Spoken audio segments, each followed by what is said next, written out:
रूस और यूक्रेन का युद्ध अब 9 महीने पूरे कर चुका है और सवाल ये उठता है कि हमारे देश भारत की जो फॉरेन पॉलिसी है इस युद्ध को लेकर, रशिया को लेकर और यूक्रेन को लेकर, वो क्या है।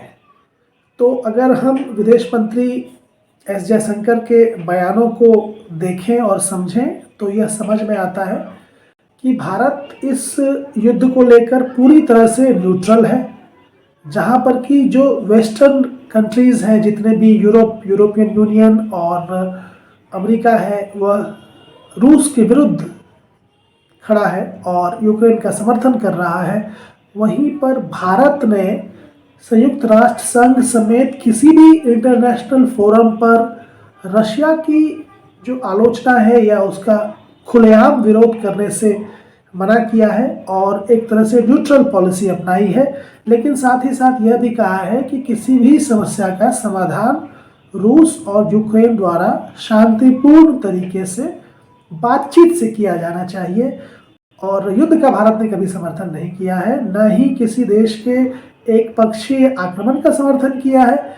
लेकिन भारत की जो विदेश नीति है वह एक अब नए दौर में है, जहां पर कि रूस के विरुद्ध स्पष्ट रूप से विरोध करना उचित नहीं है।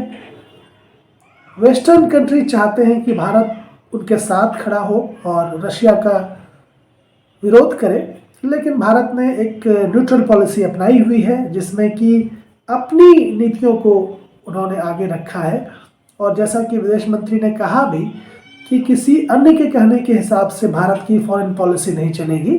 भारत की फॉरेन पॉलिसी भारत के हितों के अनुरूप चलेगी और अब तक वो इसी प्रकार से चल रही है।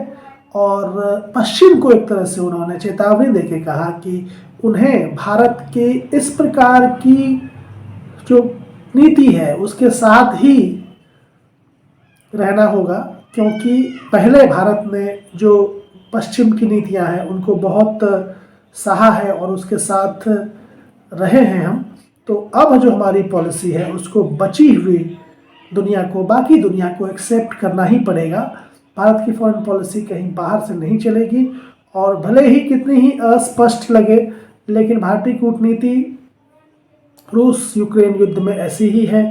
हम न्यूट्रल हैं क्योंकि हम रूस पर निर्भर हैं और हम न्यूट्रल हैं क्योंकि हम यूक्रेन से भी अच्छे संबंध चाहते हैं।